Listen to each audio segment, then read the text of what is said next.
3 classic comedy movies were released in the summer of 1980. That would have been, you would have been 24, not yet 25 years old. Do you remember these 3 classic comedy movies that were released in the summer of 1980? 1980? These are films that we still talk about today. I don't think that was that the Animal House year? No, that was not the Animal House year. It was post Animal House. No, I don't know. It's too many years. It's too difficult to remember exact year stuff at that point. It's too compressed. 2 of the films had Saturday Night Live components, and there was some relation to Animal House. Oh, Night at the whatever with what was who was the idiot? You know, that jerk guy who made the movie that totally bombed. Okay, I take that back. If I say what guy from Saturday Night Live, he made a movie that totally bombed, that's about 40 of them. Okay. Could you be more specific? Right. I'm sorry.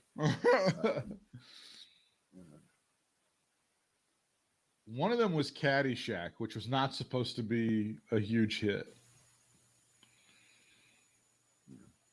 One of them was The Blues Brothers, which was supposed to be a huge hit and was the film where Belushi really, really, really, really got hooked on cocaine.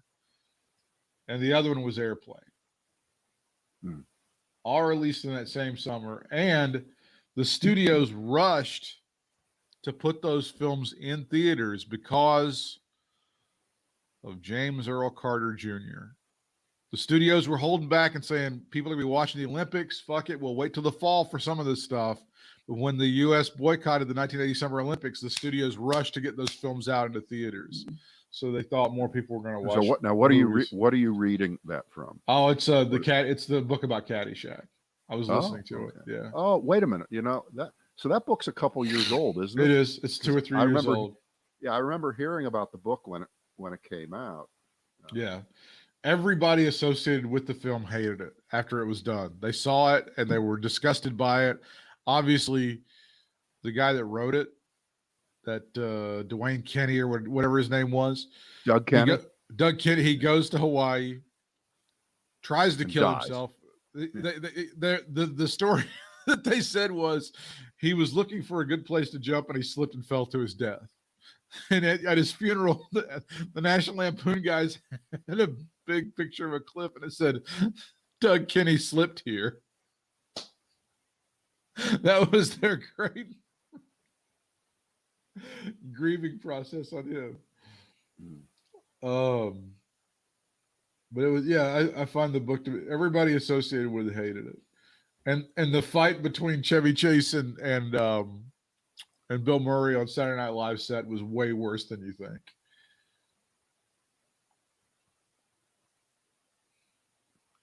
I haven't the guy who does the Johnny Carson podcast, right?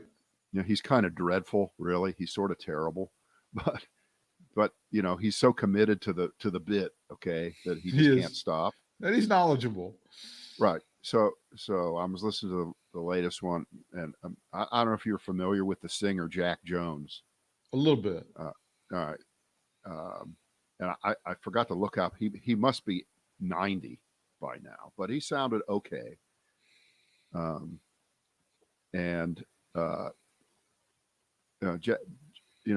Like Malkin will say to him, well, you were on with the following guest hosts, so-and-so, and Joey Bishop. it just, and so Jack Jones says, well, because he's not a nasty guy. He said, well, we had fun with everybody, but I hear Joey got a little bit bitter in his later years. Oh, and his earlier years, and his middle years, and his infancy years, and after death, it was bitter all the way around. But this was a Jack Jones. This was a Carson story I hadn't heard anybody else tell, because we all know about how bad alcohol and Johnny Carson were as a combination. How he would get meaner and become an asshole. Yeah. So Jack Jones said, "Look, here's what I did when I was around him. If I was at a party and Johnny Carson came into the party, I would hide. I would make sure he didn't see me." Because I knew he would be drinking and he would start doing jokes that started off funny, but would get mean. He would get really ugly. So people would avoid Carson at parties. Wow. There's one guy on YouTube that does like tons of Letterman stuff, and he has like all these old Letterman bits, and he's got like the Paul Newman collection. So I was watching a bunch of Paul Newman with David Letterman from like 1986 or whatever up until 2010 or something, and it was really, really good.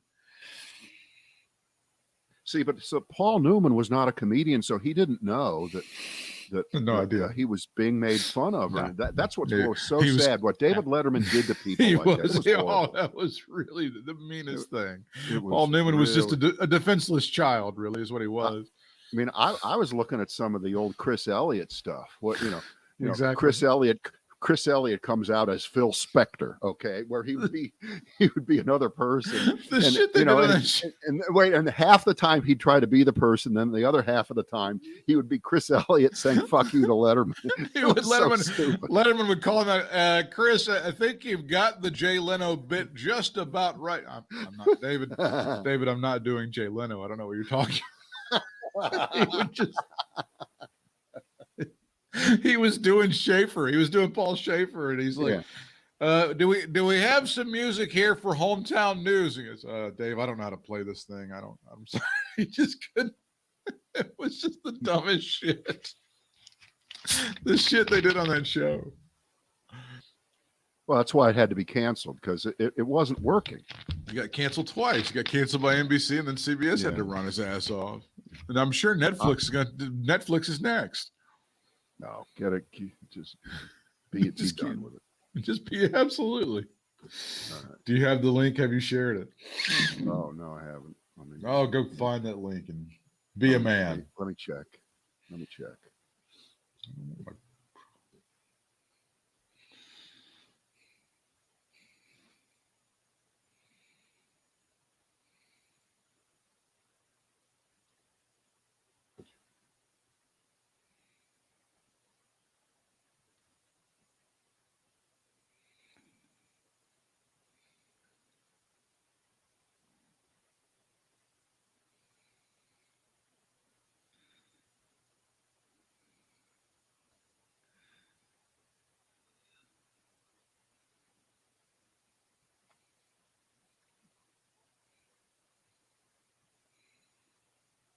Oh, look, Groupon has tickets to the Carolinas Cannabis Convention in Salisbury. Color me there. Of course they do. It's the Tents and Tokes ticket for only $35 for one day. Your weekend pass will cost you $65. How did Salisbury, man, they must have been put in the bids for that. How did Salisbury end up winning that one? Okay. All right, we're good. Hey, ready when you are. Yeah. Right.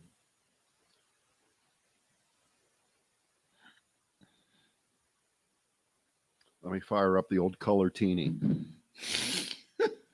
Now, when was the last time you heard that from the Tom Snyder show? It's Tom Snyder show. It's been a long time ago. Yeah. All right, here we go.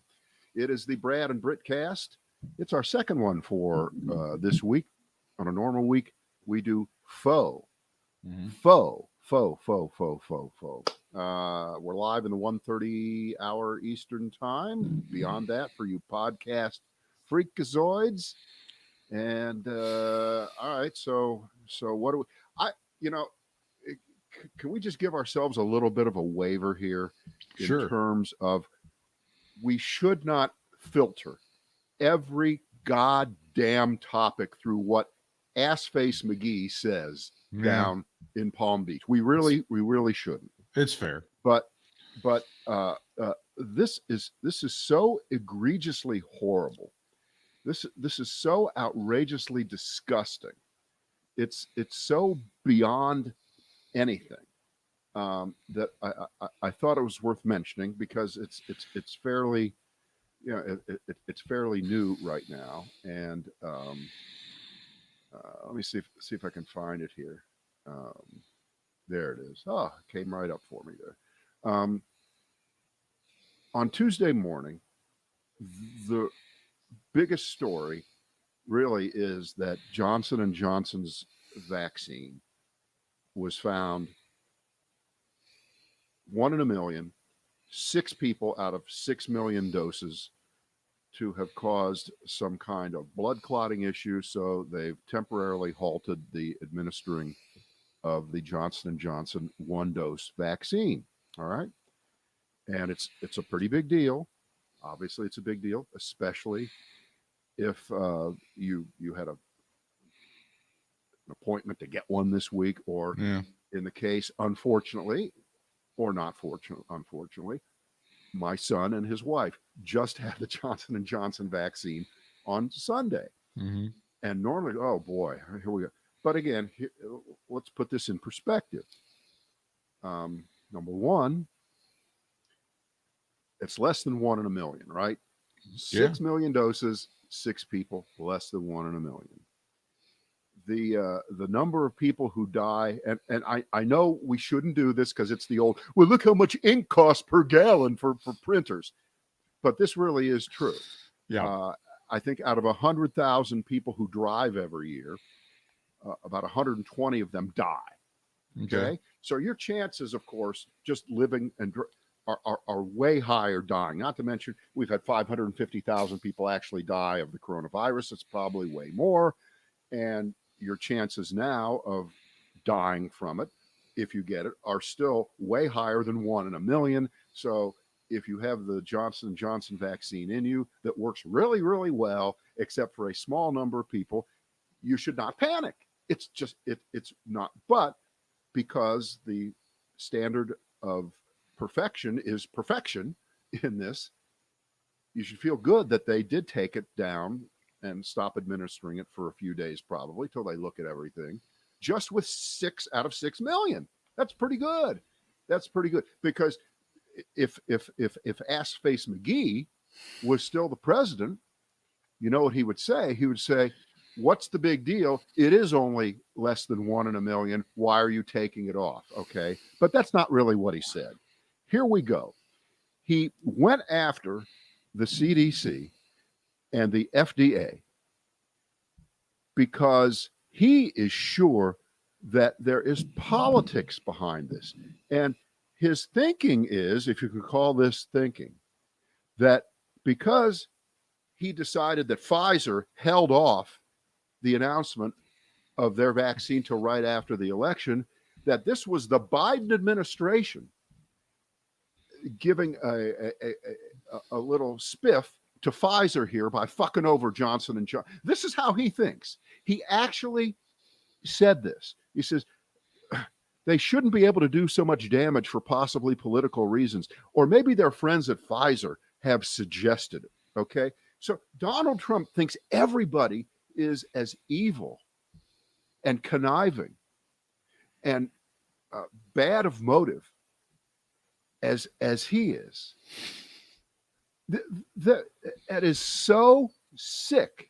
It is, again, and we're not filtering any of the facts about this story through Trump, but just his reaction to try to cause trouble, to try to stir up trouble, is so egregious and so horrible.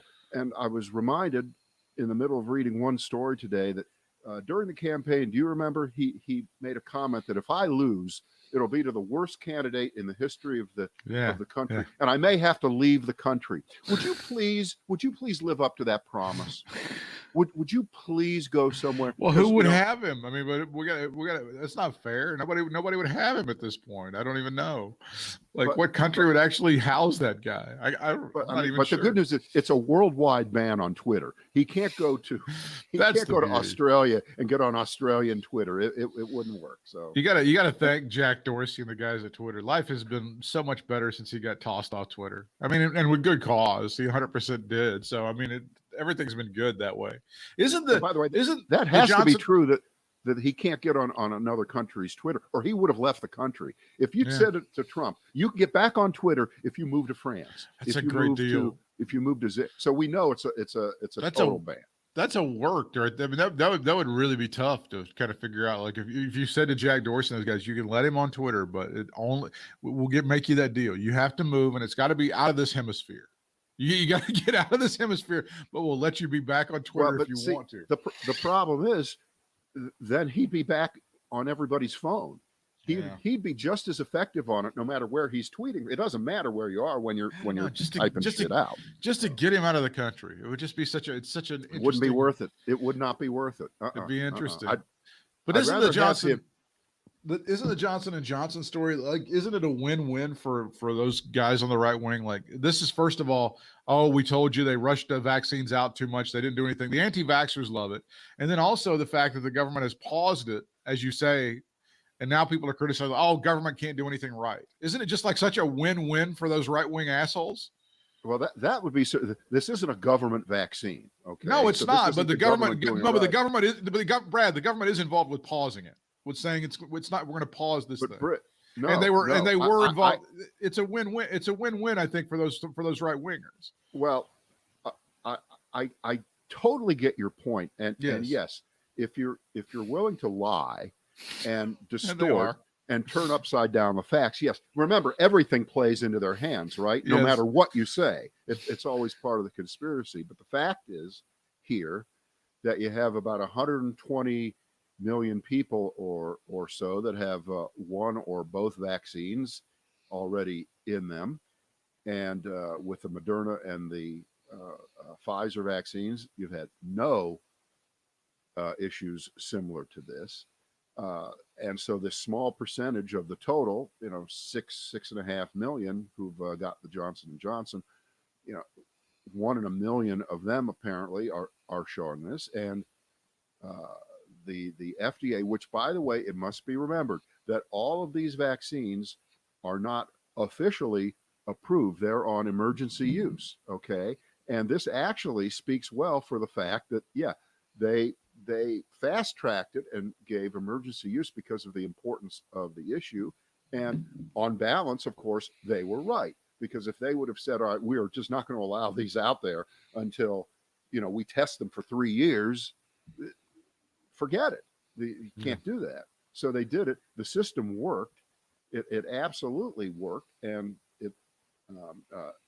Johnson and Johnson, that company has a lot to answer for, because they farmed out the production of it to this third-rate outfit. Yeah, this third-rate. They've had a bad track record, right? And that's a big mistake by Johnson and Johnson there. And red flags were raised, but despite that, it's still been an effective vaccine. Right. Exactly. I mean, you have to feel good about the folks in your life who have gotten it. They're young people. They haven't had any bad side effects, and there's no clots or anything like that. And as you say, it's 1 in a million.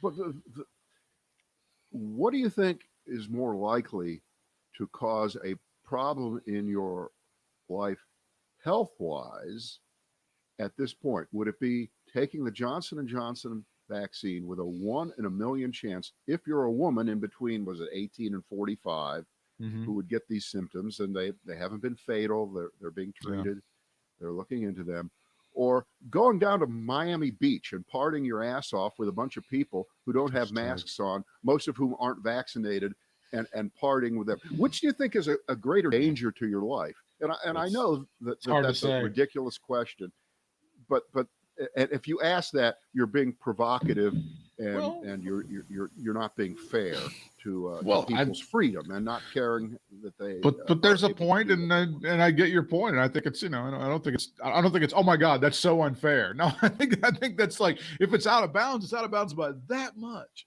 It's out of bounds by as much as the Philadelphia Phillies runner got his toe on the plate on Sunday night. Oh, wait a minute, that he didn't get his toe on the plate. Actually, the comparison to automobile deaths, is a fair one, and this is why. Because beginning in 1910, or whenever the first car accident that killed someone was reported, we made an implicit bargain with ourselves that we were going to accept a certain number of highway deaths every year forever, and we were never going to ban cars because they cause death when not operated correctly or for whatever reason. And we're not going to ban cars now, but they kill way more people way more people on an annual basis than a lot of other things that we do, that we regulate more. Yeah. Let me give you the right number here. It's 12 out of 100,000 people die in a car crash every year. So if you multiply 100,000 times 10, you get up to 1 million. So you'd get 120 in 1 million. Yeah. Your chances to die in a car crash. It's 1 in 1 million just to get this outside problem with the Johnson & Johnson vaccine. Nobody's going to stop driving because of those numbers, and no one should stop getting vaccinated. Certainly the other two brands, of course, and depending on what the finding is about the Johnson & Johnson vaccine, remember the bargain on that one was it's a one and done. Exactly.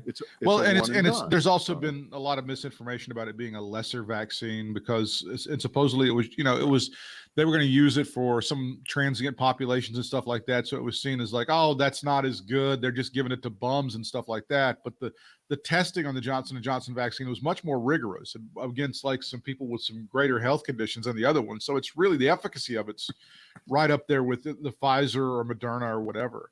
Would you like to guess? Would you like to guess what year the first traffic or the first motor vehicle fatality in the United States was recorded? Oh, good. All right. Hang on. Let me look it up and then pretend I don't know it and make you look stupid. No, I'll bet it was probably before 1900. I'll bet it was like 1898 or something. Am I wrong?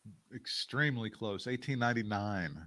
September the 14th of 1899. Henry Hale Bliss was hit by an electric powered taxi cab, Brad, and that he was then killed. He hit the pavement, crushed his head and chest. So that proves that electric powered cars do nothing but kill people, and we have to stop them immediately. Donald Trump didn't want this to happen. Since we're down the Donald Trump rabbit hole, you have now been able to see some of his idiotic lying remarks at Mar-a-Lago from Saturday night, correct? Yeah. And he continues to perpetuate massive lies about Mitch McConnell was losing the election until he begged Donald Trump to come on board and endorse him, right? You've seen this. This is part of what he said to a crowd of people. I haven't heard. I didn't know he said that this week. He said that before. Britt, the guy has no new material. Okay, he's like the Jay Leno of politicians. Jay Leno. When we saw Jay Leno in Las Vegas 7 years ago, he was fucking telling jokes that were 30 years old about his father, who'd been dead for 40 years. Okay, Trump is the same way. Wasn't it his dad in the remote control bit? Wasn't he still doing the thing about his dad in the remote control? One of those jokes, and he's still doing Menendez brothers shit. And I mean, that Jay Leno not only doesn't shy away from all the criticisms, he leans into them. He's like, "Fuck it, I'm still cashing the checks. I'll do whatever I want to. It doesn't matter." He also made a sarcastic remark about Michelle Obama's looks, calling her beautiful at one point in time sarcastically as the crowd laughed along. That's one of the things that he did on Saturday night. He said, this is good. You'll like this one. I think this one is kind of new, at least in terms of scope. He claims that the crowd he spoke to on January the 6th could have been 1 million people. There might have been 1 million people that he talked to on January 6th at the Capitol in Washington, D.C. Oh, wait. Yeah, so he's combining the insane penis size delusion associated with crowd size that has to be the biggest, and he is laying that over the top of something that really you should want to not boost, but you should want to downplay the number of people who were there, shouldn't you? If you were a normal person, you would want to say it was a few people who showed it. You'd lie that way. You wouldn't lie and say it was 1 million people who are crazy and showed. He as we said, he insulted Mitch McConnell and Michelle Obama. He said that he insulted Brian Kemp, the governor of Georgia. He went through all those things again. It's just a litany of just a bitch fest that this guy goes through. What was it that Acosta called it the other day? It's like grievance Groundhog Day. I think that's what he called it on CNN. By the way, can I throw on one more statistic while we're working the J&J trail here, because it's a big deal. Because North Carolina had a lot of these shots. I mean, if you look at the top story at WRAL.com, good news site, that's their top story. They paused the administering of the vaccine everywhere in this state, and so it is a big deal. But you talk about the fatigue that set in. The cable channels have had that panel on the right side now for over a year. It'll have the number of total cases, number of deaths, and now you don't even look at it anymore, right? You Right. just never notice it. It's terrible, but you don't notice it. Okay, it's like the thing at the bottom of the screen that tells you what time it is. Who looks at that? Whatever. Is it Eastern time, Central time, or Pacific time? But here's the numbers right now. 31 million people have officially gotten COVID in the United States. Okay. Yeah. And 561,000 people have died. That is 1.8%, almost 2% of people who have gotten it have died. And I guess that's right around the numbers that they thought would happen over time. And that's a lot higher, of course, than the number of people who die every year from the flu, percentage wise. So that idiotic comparison early on by people like Trump, it's not any worse than the flu, of course, was never true. Right. But again, run the numbers there. So 2% of people who get coronavirus may die, but 1 in a million who have gotten the Johnson & Johnson vaccine have gotten serious symptoms. So what are you going to do? What are you going to do? Now, the answer right now is, well, I'll get the Johnson & Johnson, or I'll get the Pfizer or the Moderna vaccines, right? Yeah. I'm not going to get the Johnson, but even the Johnson & Johnson vaccine, it's a pretty good bet. It's still going to be a pretty good bet. It always has been. I mean, again, the misinformation about it. I mean, I think eventually after they finish pausing it, they're gonna find out it's okay, and they're gonna go back to doing it. But they have to do their due diligence. I understand all that, but Right. I think eventually the efficacy of it and the risk involved is going to be minimal. And there may be a few people with some pre-existing conditions or whatever that are given, that might be predisposed to having clots or something of that nature that might have to lay off of it. But for most people, yeah. It'll be a risk that's well worth taking. I think, that's one of those things. We talked about it, I think, earlier, late last week, and I think even yesterday as we began our week here. It looks like the White House is openly at war with Michigan Governor Gretchen Whitmer, who is criticizing and saying, I'm not getting enough vaccine. The White House says you need to shut things down because hell's a popping all over the state of Michigan right now, right? It is ground zero for the is this the 25th wave? I can't even keep track of it right now, but that's what's happening. And the White House is openly trying to tell the governor, who was seen as really a Democratic Party star not too long ago, that she needs to shut down her state, get things back in order because we're not out of the woods yet. Brad, what do you take of this fight between the Biden administration and Governor Whitmer in Michigan? I don't know if I would use the tabloidy way of presenting the story like you are, as if you're reading the fucking Daily Mail over this to try to create tension where there isn't. Well, there's definitely some. Tucker Carlson's podcast is available for you to join if you'd like. Let me see if I can do that. If he needs a guest host, see if he needs somebody to help him. I gotta work up my bigotry a little bit though. I'm not quite on that level yet. I'll try. Right. I mean, both sides have a point here. I'm not trying to fudge this, but both sides have a point. And the answer, of course, is you can't drop, 5 million more doses of the Pfizer or the Moderna vaccine on Michigan, and that'll solve the problem. It doesn't work that way. Right. We know that. In addition to what probably is, if you do it by state, a higher degree of resistance to getting vaccinated than maybe any other state right now. I don't even know that to be true, but I feel like it might be because of the attitudes of so many people in Michigan, which, by the way, makes me very proud to be an Ohioan, not a Michigander at this point. Thank goodness it's them. And let me ask you this. But in other words, you can't vaccinate your way out of a surge. It makes no sense. Right. Yeah. And so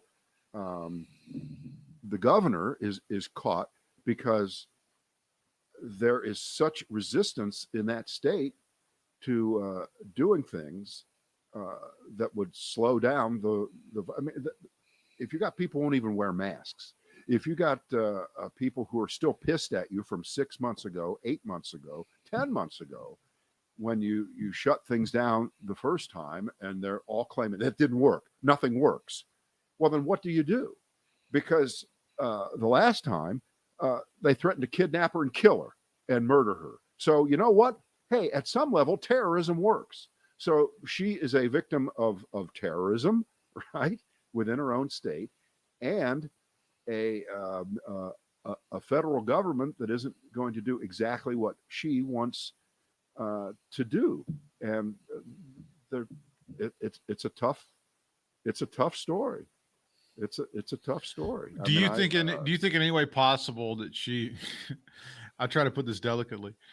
That Gretchen Whitmer is trying to appeal to some of the rednecks in her state. Do you think that there's a political element like, okay, I've been what they would call to the left on, but I kind of have to appeal to the morons, the idiots, and the rednecks right now by saying, God, we're so close. Now we got to open things back up. Is there any possibility that's what she's trying to do here?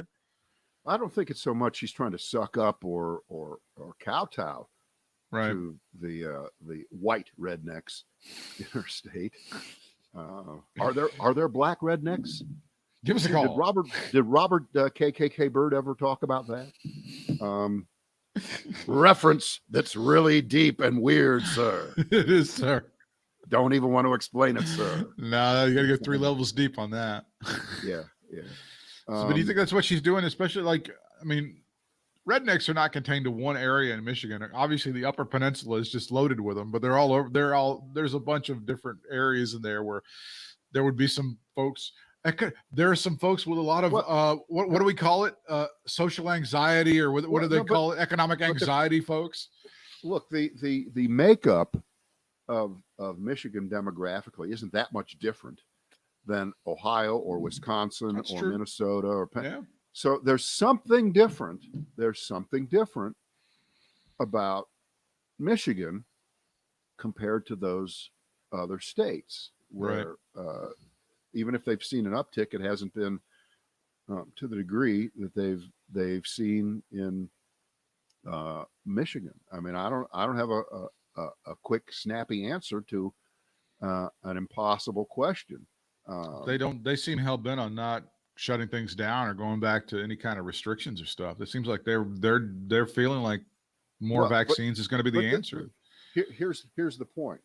The answer, which is the most naive, stupid thing you'll hear me say all day, and that's a pretty high bar because I can say some pretty naive, stupid thing. Because I believe last week when this really started to hit the wall, she said, I want to appeal to people's personal responsibility that they have to do the things that we know prevent the spread of the virus.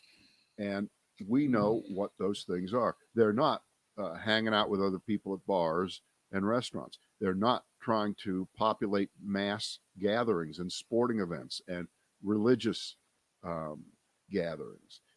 It's keeping your distance, keeping the mask on, and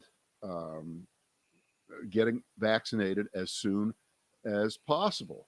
Those are all personal responsibility things, and it's very clear that Michigan may be the beginning of what may happen in some other states if we get some other states to start to pop up the way Michigan has.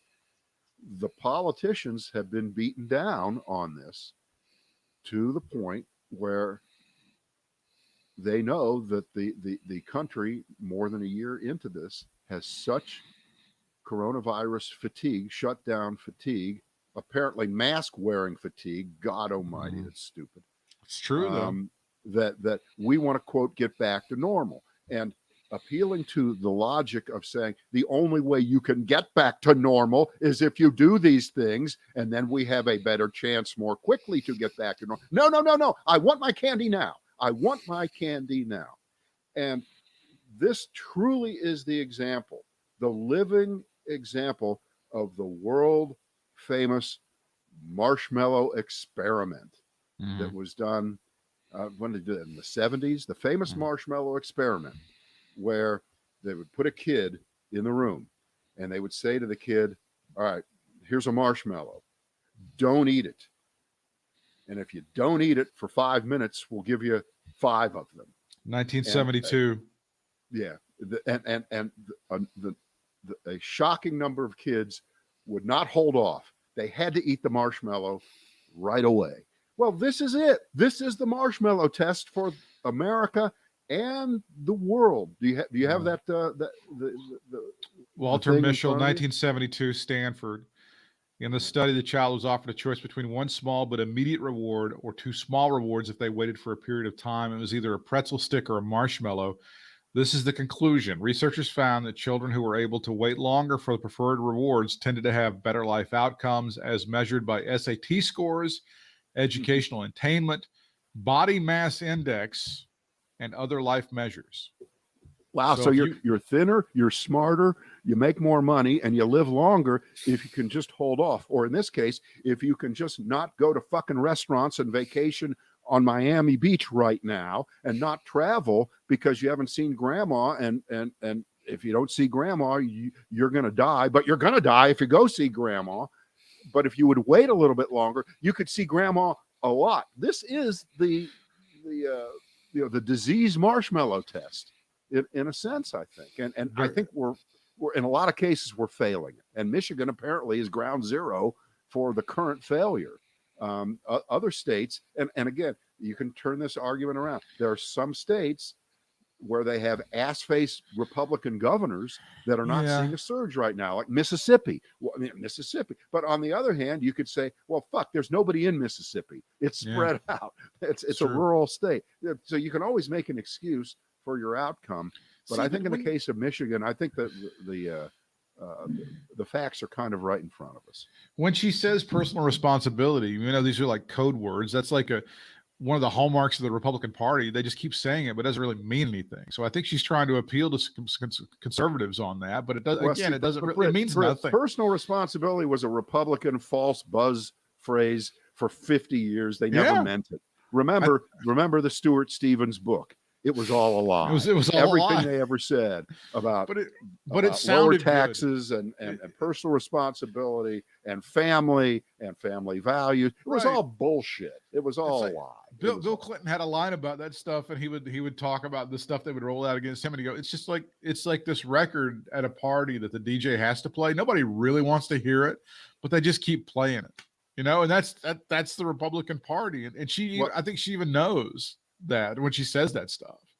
I think you bring us to the latest little clip that's poured out of the wonderful mind and now the wonderful book, apparently, that I know you're going to get the audio version of because you want to hear it, the John Boehner book.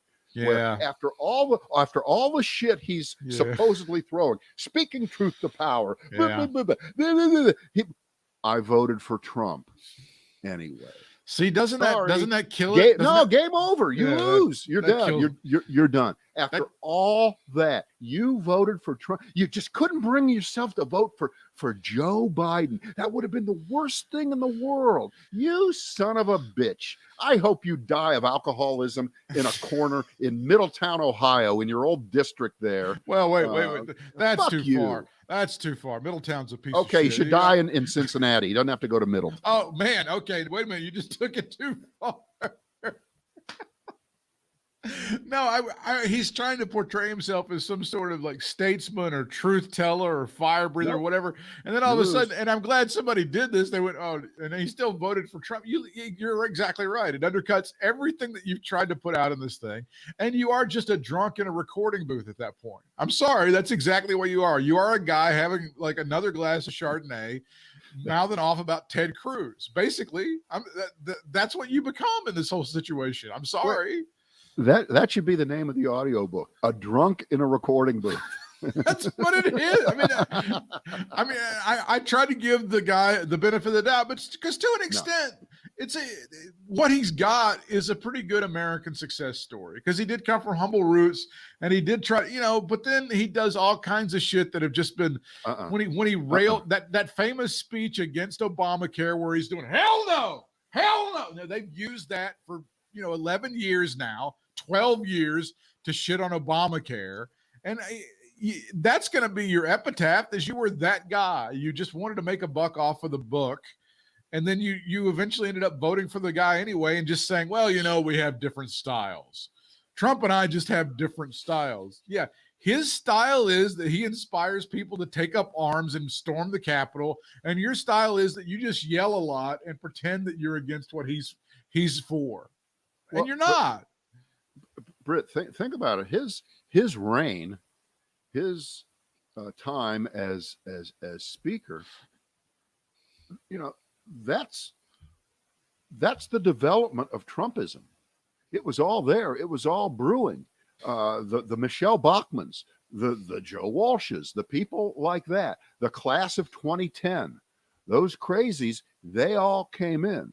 And yeah, Boehner eventually became the speaker, and he did nothing. He did nothing to stop the craziness. Where was John Boehner when Donald Trump was saying that Barack Obama was not an American citizen who didn't have a real birth certificate? Where was he then? He was nowhere. He was silent. You know what? They're all complicit. They all paved the way, and John Boehner was the main paver. And somebody asked a great question. I can't remember where I saw it today. He said, how come Nancy Pelosi is pretty much able to control the far left wackos in her party, but John Boehner could do nothing and never did anything? Why is that? I think that was Colbert's question. I think Colbert was the one that finally pointed. He goes, she's been able to corral the crazies in her party. Why couldn't you do that? And he didn't. He had one of those homina kind of answers, right, to that whole situation. He really didn't have a good answer for all of that. So, yeah, I was trying to give this guy the benefit of the doubt and all that stuff, but he just can't. You don't have to. He doesn't deserve it. He doesn't deserve it. The officer who shot Dante Wright dead has resigned from the force in Brooklyn Center, Minnesota. Her name is Kim Potter. She is a 26-year police veteran. I believe she was training a rookie when all of this happened. She has resigned.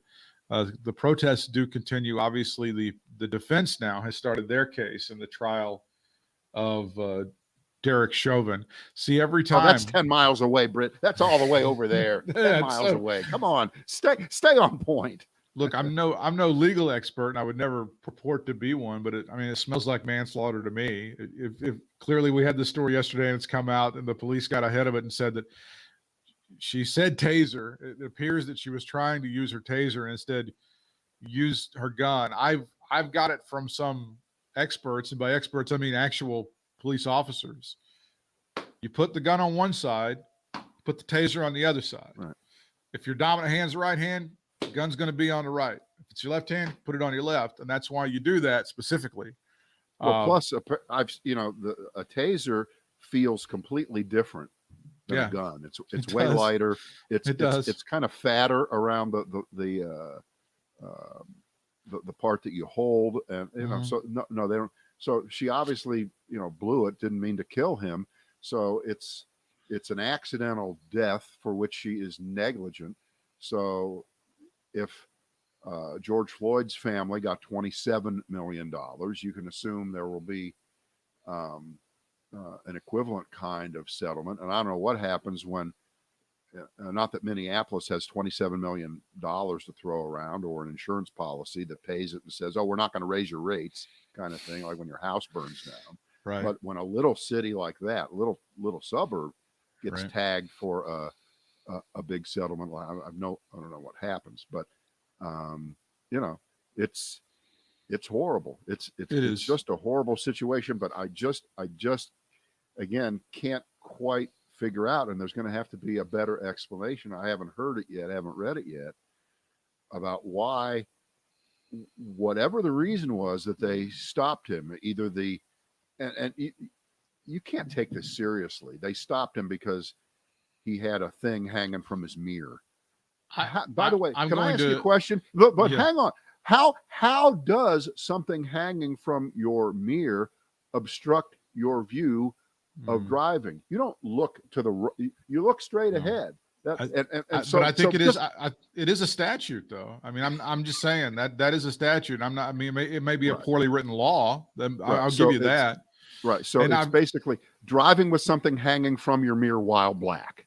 Right. Well, essentially, it's because again, you're going to have to show me how many white people have ever been stopped for that infraction ever in the history of the world. I'm going to think it's something around zero. Yeah, I'm going to say it's somewhere near zero ever in the history. And if the other issue was something to do with his registration was not renewed. Yeah, and then they got his mom. But again, that's not a situation that could ever justify amping it up to ordering him out of the car. Sometimes in the middle of it just no. This is speculation on my part. When we're doing what she was doing, when you're training a rookie, you want them to get a bunch of different experiences, and you might be looking to pull somebody over just so you can show them this is how we do a traffic stop. Now, I don't know that that's what happened. I'm again speculating. And the rookie got a great lesson in how not to do it. And they ran the guy. The warrant was for a failure to appear. He had been charged with 2 misdemeanors. One of them was for carrying a pistol without a registration and fleeing cops. So those are 2 misdemeanors, and he didn't go to court. So they issue a bench warrant. And usually that's not a huge deal. I mean, that's obviously failure to appear. You can't flaunt the court's authority and all that stuff. But in a lot of cases, there are officers that will simply serve you there, and they won't necessarily detain you or take you into custody. And I actually have some experience with that, where I know that's what has happened, in fact, fairly recently. So there's a lot of questions to be answered on this. There are no good answers, and I do feel awful for everyone involved, because it's tragic, and it just fits in with a pattern, as they say, of systemic racism in America. You can't say that it doesn't, because there it is right there, literally in black and white. It's very unfortunate. I'm not even going to use that word. I'm tired of using that phrase, unfortunate, because it's not unfortunate. It's just tragic. Why don't you stick with the even more tiresome? It's heartbreaking. Well, that one, man. I did offer thoughts and prayers to the family, because I felt like in this case, well, that's legitimate, because those people deserve to have their thoughts. But the rest of it, when there's a mass shooting and they get thoughts and prayers, that's just substitution for actually doing anything, right? That's what that means. I still say that there's a generation of Americans they're gonna grow up and they're gonna wonder, hey, why are those flags all the way up? I mean, that's gonna be the reality for a generation of Americans, unfortunately, when it comes to mass shootings and when it comes to sad events in America, as far as those flags being flown at half staff. That's the normal order of things right now. Yeah, that's been the normal order of things for a while. Straight up at 1:00 Eastern time on Tuesday, I did a Brad Krantz super check of the 3 cable channels. MSNBC and CNN, of course, had the press conference, the daily press briefing, where Dr. Fauci and the White House's person associated with coordinating the coronavirus response were answering questions from the press about the Johnson & Johnson issue. And of course, Fox had video of protesters and riots from last night now, because that's all that really matters.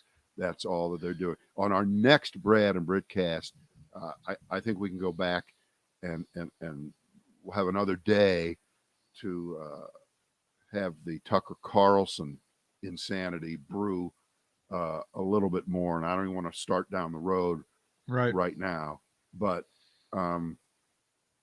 this has got to stop. That's all I'm going to say today about it. Interesting. It must stop, or we're being set up for something way, way worse than we've seen even now. That's all I can say. So enough is enough, as they say. All right. We'll see you guys.